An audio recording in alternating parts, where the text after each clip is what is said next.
So we've decided we're going to make crackers as our next snacking video. We always celebrate time in the kitchen. You should too. However little amount that you might be spending, why not enjoy it, right? Exactly. So keto crackers are amazingly simple. They are basically 2 ingredients. If you count salt, 3 ingredients. That's it. We add some vanilla because we just love vanilla. We just are obsessed with vanilla. We like vanilla, but you don't have to. So what we do is we take 1 egg and we beat it. So please beat that egg into submission.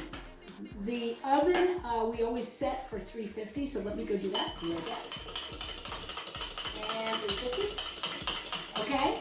And now the egg is screaming. It's screaming in pain. Screaming in pain. Don't worry, the sacrifice will not be in vain. Okay. The other thing you need to know about is parchment paper. We always remind people in case you're not used to it. We literally buy this at the dollar store. You get a huge tube of it. This one was like $2, so very useful stuff. Very important to keto recipes. So what we did is I took 2 pieces of parchment paper, and you could use a bowl for this recipe, but we are very busy people and we try to eliminate extra equipment. So in the ancestry of my family, Italian people always mix flour and egg and stuff like that together on a board. So we're going to just eliminate the bowl. This is 2 cups of almond flour. I like the Kirkland type. We order it on Amazon. You can get it at Costco because it's fine. It literally is grated, shredded little bits of actual almonds.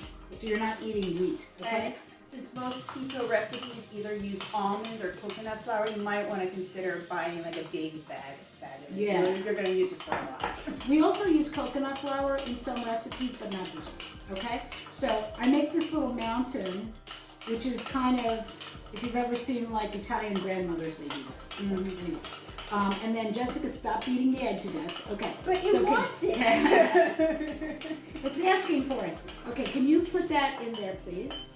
Just kind of dump it in the volcano, mountain, whatever that is. Oh, good. Reminds me of my teacher 8 days. There you go. And like I said, we add some salt. So the amount of salt is 1/2 of a teaspoon. We use sea salt because it is just groovy salt.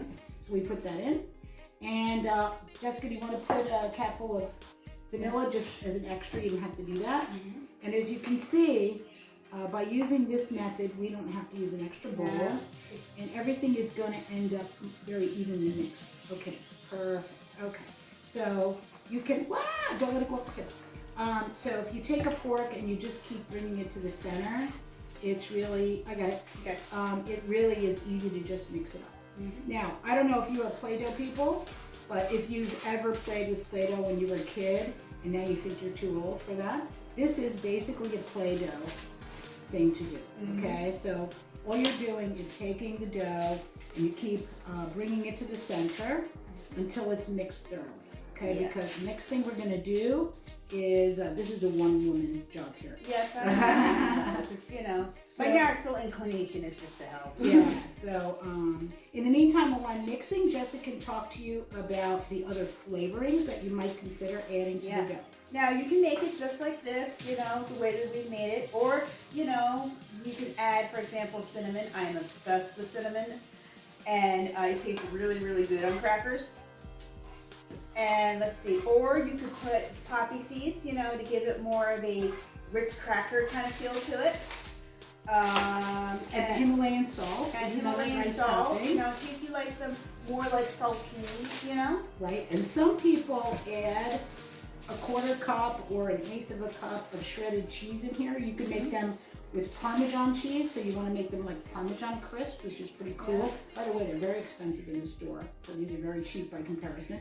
Or you could add some orange cheese, like a cheddar, and make them sort of like cheese crisp. So you could do some experimentation here, but basically this is the basic dough. So you can see It doesn't take much time. This is very soothing, by the way. Very, very. So I don't know if you guys are into like food as therapy. I can't go to a therapist, but I could do food. No, So- therapy is good, yeah. So therapy's But, good. You know, the texture feel type thing. Right, You know? so basically I kind of put that in the middle to make it easier. Yeah. And then some people, so I'm taking another piece of parchment paper and I'm putting it over the top here. Yeah. Can you move a couple of those things? And then- I will play, Some people don't have a rolling pin, and so they basically just spread it out with their hands, which works perfectly if you want to do that. Yes. You could take a bottle, anything that you've got in the Kitchen. kitchen, and that could be used too. I like the rolling pin because it's just kind of classic. Yeah. I just like it. But before we did the rolling pin, we took, I believe, 2 pans one time, and we used it as a. Yep, you could use 2 pans together. They're a little less flexible than the paper. Good. Okay, so basically what you're doing is you're rolling this to your desired thickness. Now, I'm getting feedback. Some people like thicker crackers because it reminds them of the real thing. So they like that. Like the texture of like a milk cracker is pretty thick, and people like to dip it in tea or coffee or soup. Yeah. So that's one way to go. Some people really like to have them thinner. They want to be able to eat more of them. and also, the thinner they are, kind of the crispier they're going to be. So that's another way to go. We have used these. We make huge celebrations for Christmas and New Year's and Hanukkah and birthdays and Father's Day and so on. And these kind of crackers are so great when you're trying to make something for a special occasion because you can put cheese on them. You can eat them for breakfast with coffee. They're really kind of very versatile. So anyway, obviously you're not going to get a perfect square unless you are really an expert, which I am not, and nor do I expect you to be. So here's a clever trick. Remember I said the parchment paper was cheap? It is, but I'm really cheap, so I hate to waste money. So I like to take this top piece and use it on my pan. So I take my pan and I use the same piece on here. See? Yeah. So I don't have to No pay waste. extra. So I know it's trivial, but I like it. All right, and then we have a pizza cutter, and I just love playing with this thing. But if you don't, you could just use a knife to do the same thing. Again, if you're of Italian ancestry and you had an old grandmother, she'd probably cut noodles this way. We're doing this. So if I take this and I cut the crackers, and I'm gonna just make small crackers, so they look kind of like, what's the name of those crackers? Wheat thins? Yeah, so you could do that, right? And then I can cut them this way, right? Or I can make them any shape I want. I've got molds, not molds. I've got like cookie cutters, and you can take those and you can make them shapes. So if you want little hearts, you want to pick some of those up, or circles, you can do that. And the edge of this cutter helps a lot in terms of space. You can make them long, you can make them short. You can make them whatever color, whatever length or size you want. As you can see, sometimes they're not going to always come out. Oh, they're not. perfectly. They're not even meant to be But- uniform. They're No. not even meant to be uniform. They're just supposed to be delicious, and they're supposed to look nice on a plate, which they will. Okay, so we're going to continue to cut these up and put them in the oven, and they will go in at 350 for 8 to 12 minutes. And then we'll be back. The great part about this recipe is that you can go put it in the oven and walk away and go do something for 10 or 12 Like minutes. go out for a walk. And Try a then new EMK fit video. You know. do something. Go do something nice for yourself. And when you get back, you have beautiful hot crackers to eat. All right? See you in a minute. Hi We guys. think that the timer is going to go off any second. Yeah. We've got like 11 more seconds. Just get a nice plate for us to put these on. Oh, absolutely. Presentation, right? So, Just like in real estate. all right. So we'll put this plate here. Hold on, let me get that. Ooh, they're so pretty. Look. See, can you see that? So you've got a light toasty brown cracker.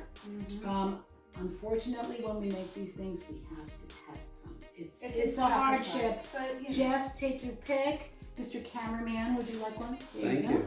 All right, let's try them out. Oh, yeah. Delicious. Right. And they're so pretty. So as you can see, some are a little more brown and some are a little lighter color.